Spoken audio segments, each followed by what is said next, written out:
comment, share, and subscribe.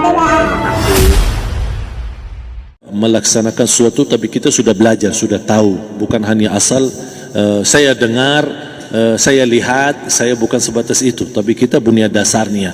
Dan ini kelemahan kita, di antaranya kurban. Saya pernah mendengar, bukan malah sering mendengar soal kurban dihitungkan beroran. Jadi keluarga suami istri sama 5 anak berarti jumlah 7, wajib sapi. Kalau kurang daripada itu, atau misal suami istri tidak mampu, boleh ini tahun kurban kambing atas nama suami, tahun depan atas nama istrinya. Ini hal keliru sebenarnya. Yang dihitungkan soal kurban beda sama akikah dan beda sama zakat fitrah. Zakat fitrah sama akikah terhitung beroran. Akikah laki-laki 2 kambing, perempuan 1. Kalau tidak mampu boleh. Kalau ada kembar laki sama perempuan berarti 3 kambing. Tapi kalau tidak mampu boleh 1 kambing, tidak masalah. Yang tidak ada istilah sekarang saya kurban tapi nanti sisanya seolah-olah ada hutang sama Allah. Sesuai kemampuan kita. Di antaranya kurban. Kurban hitungannya berkeluarga, bukan beroran. Buktinya Rasulullah SAW dan juga cerita Nabi Ibrahim. Ketika Nabi Ibrahim mau sembelih Nabi Ismail, Allah turunkan apa? Mengganti sembelihan Nabi Ismail dengan ekor kambing dari surga. Berapa ekor kambing? 1. Padahal Nabi Ibrahim punya istri 2 dan anak. Ada istri Siti Hajar dan Sarah. Kemudian anaknya Ismail dan Ishak. Berarti semuanya berapa? 5. Kenapa Allah tidak turunkan 5 ekor kambing? Karena hitungannya memang 1 keluarga. Yang kedua, Rasul sendiri sembelih 2 kambing. Pertama, Bismillah atas nama Muhammad dan keluarga Nabi Muhammad. Padahal kita tahu keluarga Nabi Muhammad SAW termasuk keluarga besar. 11 istri, belum lagi anaknya, laki-laki sama perempuan. Ada yang hidup maupun sudah mati, sudah termasuk semua. Yang hidup maupun mati. Yang kedua, Rasul sembelihan yang kedua atas namaku dan umatku. Umatnya berapa miliar? Cuma 1 ekor kambing. Kenapa Rasulullah SAW berkurban atas nama dirinya dan umatnya? Saya mengambil salah satu di sini tanda sayangnya Rasul kepada umatnya. Jadi saya selalu berkata, orang miskin yang tidak mampu berkurban seharusnya bangga di hari kurban, karena Rasul sudah kurbankan duluan atas nama dia. Jadi terima kasih ya Rasulullah, ingatkan kita. Yang kita tidak mampu, Rasul sudah. Bahkan kalau Rasul sudah kurban atas nama umatnya yang tidak mampu, berarti sudah terkabul. Kita aja belum tahu kabul atau tidak kalau kita berkurban. Tapi kalau Rasul sudah terjamin makbul. Oleh sebab itu hitungan kurban itu adalah 1 keluarga. Misal bapa punya istri, punya anak. Itu kalau mampu sapi silahkan. Mampu 1000 sapi silahkan. Kalau soal kemampuan tidak ada masalah. Tapi kalau soal kewajiban, tidak ada wajib lebih daripada 1 ekor kambing.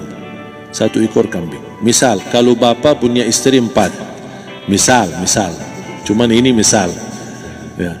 Istrinya 4, setiap istri anaknya 10, berarti jumlah berapa? Anak 40, istri 4, berarti 44, sama bapa 45. Wajib 1 ekor kambing saja, cukup untuk semua ini. Tapi kalau soal mampu, ya silahkan. Mau 1000 kambing boleh, mau 1000 sapi boleh. Tidak ada yang melarang kalau soal kemampuan.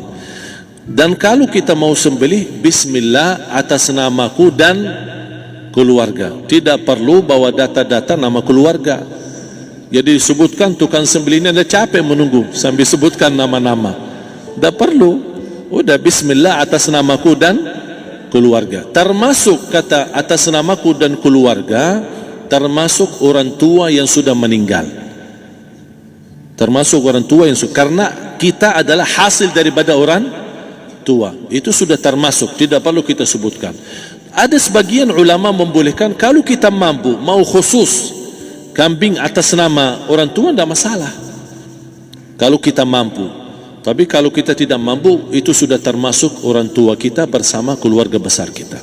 Ini salah satu kenikmatan, dan ini termasuk juga sedekah yang berguna bagi orang yang sudah meninggal di keluarga kita. Wallahu ta'ala a'lam. Dan juga masalah panitia, bisa kita mewakili. Kalau kita tidak mengerti sembelihannya dan tidak mengerti cara bagiannya. Tapi ada satu sunnah yang termasuk kehilangan sunnah ini adalah banyak yang tidak mau makan dari hasil kurban. Padahal itu sunnah Rasul.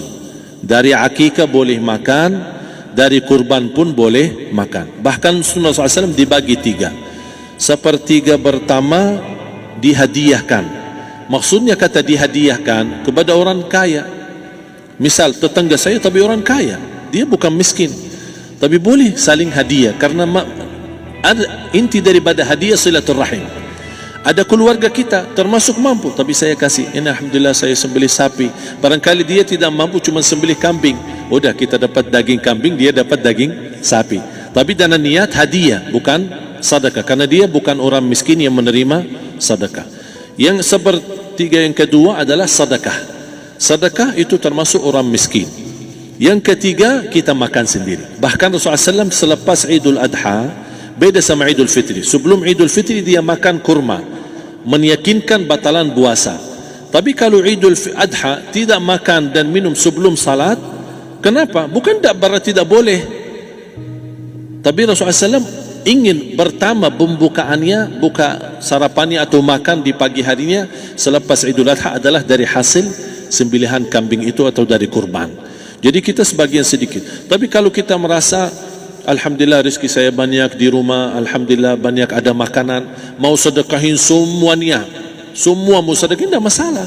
Tapi yang saya maksud, kenapa tidak kita sekali-kali hidupkan sunnah Rasul? Jadi sebagian, walaupun ada sebagian sedikit lah, buat istilahnya sama sedikit porsi nasi atau apa, karena kita berhak sebagai kita kurbankan lillahi ta'ala, kita berhak menikmati kurban ini yang lillahi ta'ala supaya kita mendapatkan keberkahannya, bukan hanya orang lain. Terus yang kedua ada masalah pembayaran. Kalau kita wakili panitia, boleh kita pesan sama panitia, tolong sedikit dari kurban saya minta buat saya makan. Itu tidak masalah, kita boleh minta. Dan boleh kita wakili, tapi kita tolong ingatkan, tidak boleh pembayaran hasil sembelihan itu dari kulitnya. Ini menjadi salah satu persoalan di Indonesia.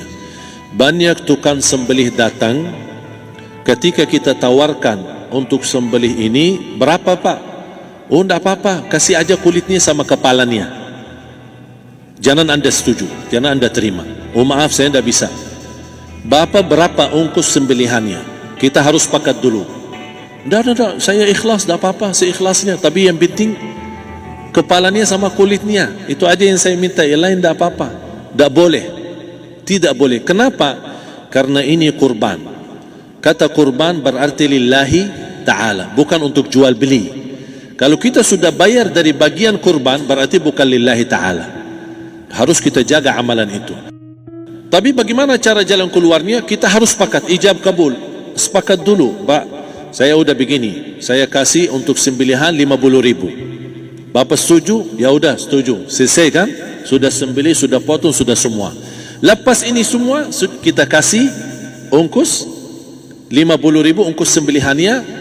Habis itu, Pak, kulitnya sama kepala hadiah buat Bapak. Itu dah apa-apa, dah masalah. Tapi bukan untuk bayar sembelihan. Faham maksud saya? Harus dibedakan supaya jangan sampai amalan kita kurban habis biaya, habis ini malah tidak diterima karena sudah kita bayar sebagian daripada kurban. Saya silahkan bayar apa yang kita sepakati, mau hadiahkan kepada dia karena kita tidak bisa guna. Buat apa yang kita mau gunain kulitnya? Tidak bisa. Tapi mereka buat mereka lebih berguna, oleh karena itu kita bisa hadiahkan untuk mereka. Bahkan kita bisa juga kasih daging untuk mereka bisa menikmati sebagai sedekah. Wallahu ta'ala alam.